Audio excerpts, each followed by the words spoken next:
você menciona que menor intervenção do Estado na vida privada seria um orientador jurídico para a questão familiar, né?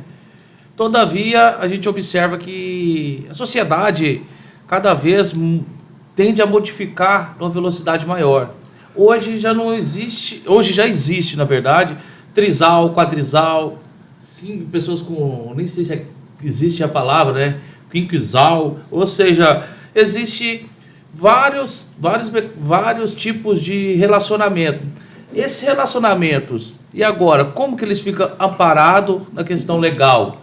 Porque, haja vista que se a amante já não tem direito, eu acredito que também um casamento, quando eu digo casamento de fato, não de direito, entre 3 pessoas, não vai também gerar direito entre eles.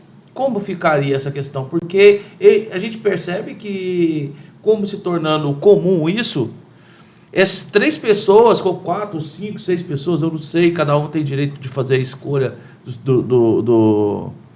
seus relacionamentos, todavia podem todos contribuírem para a aquisição e formação do patrimônio.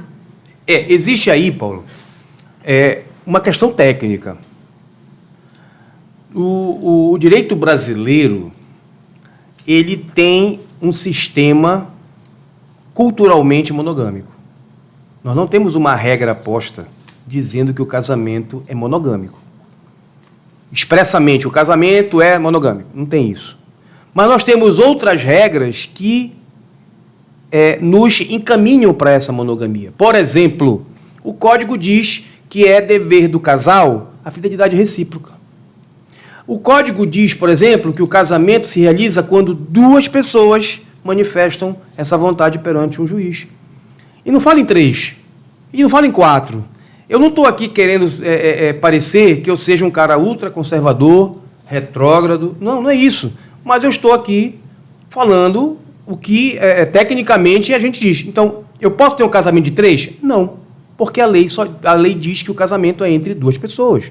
Eu não estou nem falando aqui entre homem e mulher, porque o Código, na redação original, ele fala que o casamento se realiza quando um homem e uma mulher. Eu já estou aqui fazendo a releitura necessária, porque hoje nós temos casamento entre 2 homens, casamento entre 2 mulheres e casamento entre um homem e uma mulher. Então, o Código hoje ele tem que ser interpretado que o casamento ele se realiza entre 2 pessoas.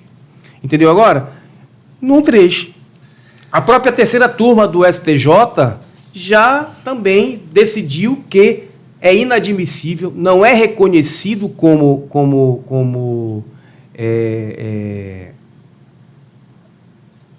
não é reconhecido no sentido de receber proteção a união estável, concomitante à união estável ou paralela ao casamento.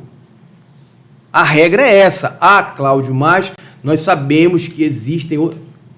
Você vai ter que analisar caso a caso. Eu comentei com você numa outra oportunidade, uma decisão que teve lá no Rio Grande do Sul, do cidadão que era casado há 42 anos e tinha uma relação paralela ao casamento de 38. Ninguém tem uma amante por 38 anos, Paulo.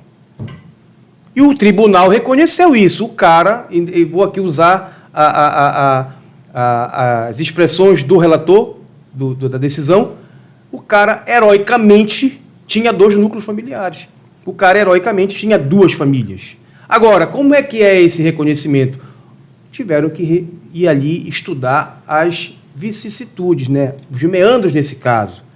As mulheres, elas se sabiam, mas elas não conviviam, elas não se aceitavam.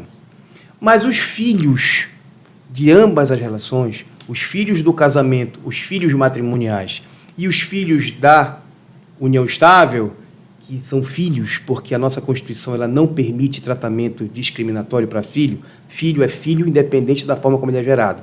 Então, os irmãos conviviam harmoniosamente. Está entendendo? Uhum. E aí? É uma situação atípica. Eu concordo quando você fala, mas aí o cara pode ter 3 mulheres? Pode.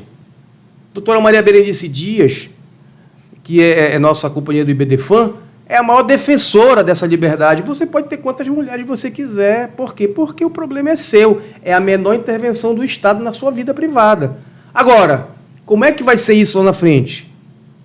Quando a pessoa morre, A insegurança jurídica. a que tá confusão patrimonial é enorme, porque a pessoa tem um homem, 3 mulheres. O que ele amealhou com a A, o que ele amealhou com a B, o que ele amealhou com a C. Na hora que ele morre, como é que eu vou dividir isso aqui?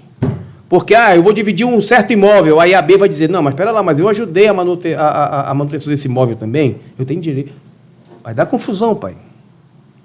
É uma situação que é muito delicada. Não é que você... Mas o Estado não pode ser omisso, né? Porque vai dar confusão, ele protela em decidir, e aí que eu te digo, às vezes o direito demora muito a se adequar à realidade. Acompanhar a dinâmica da sociedade. A sociedade tem uma modificação muito rápida hoje. É verdade. Com a globalização, e o direito é muito lento. Eu tenho um pensamento a respeito disso, sobre essa questão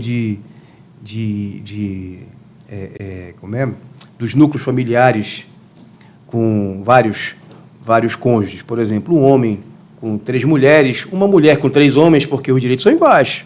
Entendeu? Um homem com 3 homens, porque se pode casar um homem com outro homem, por que eles não podem ter também, como você falou, o trisal de homens, ou um trisal de mulheres? Isso aí vai dar liberdade de cada um. Não tem problema nenhum. Eu também não sou contra. Eu só acho que a gente caminha na contramão do mundo. Porque nas sociedades onde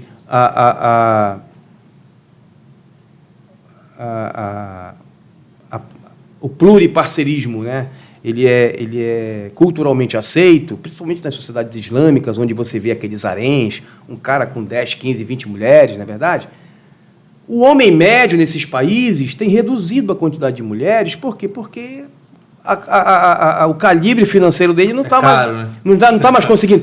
Eu não estou falando aqui de um sheik, pessoal. Sim. Um cara que não tem problema com dinheiro. Esse cara pode ter quantas mulheres ele tiver, mas aí você... Mas são sociedades totalmente divergentes. Exatamente, você tem que ver o seguinte... lá as mulheres dependem exclusivamente do homem. Aqui no Brasil é totalmente diferente. Você me entendeu como é que variável. A coisa que você trazer um costume cultural, né, de um país do Oriente que tem a cultura, que tem a rigidez religiosa, que tem os detalhes lá... Mas não precisa trazer porque que já tem implantado essa situação. A situação já existe. O que nós precisamos a legalização da nós precisamos é buscar uma regra para nós regularmos isso aí. Como é que vai funcionar? Primeira coisa que tem que dizer, pode ou não pode? Primeira coisa que a gente tem que pensar é nisso. Eu posso casar com 2 mulheres? Hoje, a resposta é não, porque a nossa lei não permite. Eu posso ter 3 uniões estáveis? Entendeu? Se você for fazer a interpretação... Quando você diz união estável, o pessoal não entende errado, a união estável que ele está mencionando seria união estável não de fato. Exatamente, eu não estou casando, eu estou apenas vivendo uma pessoa. Não vai passar a termo, Isso. Não vai ter essa Agora sim, Paulo, o que acontece? Se você for lá para o artigo 226 da nossa Constituição, ele tem um parágrafo que diz assim, é reconhecida como entidade familiar a união estável na redação original entre um homem e uma mulher. Depois daquela decisão do STF, entre 2 pessoas. Então, a própria Constituição fala que a união estável é entre 2 pessoas. Você me entendeu agora? E eu já estou aqui trabalhando para a gente aceitar 3, 4. Então, mas eu preciso, minimamente, de um suporte jurídico que me possibilite reconhecer isto. Porque senão eu vou continuar mergulhado na insegurança jurídica.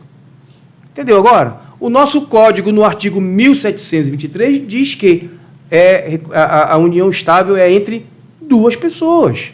Na redação original, entre um homem e uma mulher. Entre 2 pessoas. Por quê?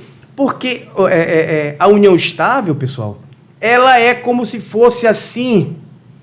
eu não gosto de usar muito essa expressão, porque acaba estimulando o pessoal. Mas assim, é como se fosse um casamento... mais light, vamos dizer assim, menos formal. Porque todas as regras do casamento formal são aplicadas à união estável. Entendeu? Então, assim, mas é 2 pessoas. Pessoal, eu não sou contra o pessoal ter 2, 3 maridos, 2, 3 mulheres, companheiros. Não é isso. Nós estamos aqui apenas esclarecendo vocês para fazer direito. Não é verdade? É verdade. Então, a lei não permite. né? E isso que a gente vê divulgado aí nessas notícias, aquele caso lá de Tupã, no interior de São Paulo, aquilo ali, o cara fez uma união estável com a Maria e depois ele fez uma união estável com a Joana. Tu quer ver um exemplo claro disso? Tá entendendo? Eu estou tentando aqui, atentando para um fator. Aquele MC Catra, ele tinha várias mulheres, né? Tinha um monte de filhos. Imagina como que seria a questão... Ele morreu, papito. Não, então... Ele morreu. Que ficou essa questão dessa Você divisão imagina o patrimonial? inventário desse rapaz? A confusão que deve ser? Então, mas é isso que eu tô Primeiro pensando. que ele tinha 30 filhos. É porque não tem a legalidade. Se tivessem colocado isso, positivado as normas, não teria essa confusão. Uma coisa que eu posso te garantir, Paulo, é que os filhos não sofrerão nenhum tipo de prejuízo. O problema são as companheiras que ele dizia ter. Como é que vai ser? Você vai dividir a herança 30 avos para cada uma? Não, até a gente pensando, se eles entrarem no consenso, ok, não teria problema. O acordo é ótimo nessa hora. Agora, as pessoas ali, querendo ou não, todas elas contribuíram, porque ele viajava e elas ficavam tomando conta dos filhos. Da casa, dos carros, do patrimônio, de tudo. E na hora que for dividir, como que vai ser feita essa divisão, né? Porque haja vista que não tem essa possibilidade de ter várias mulheres. Nós precisamos amadurecer muito isso.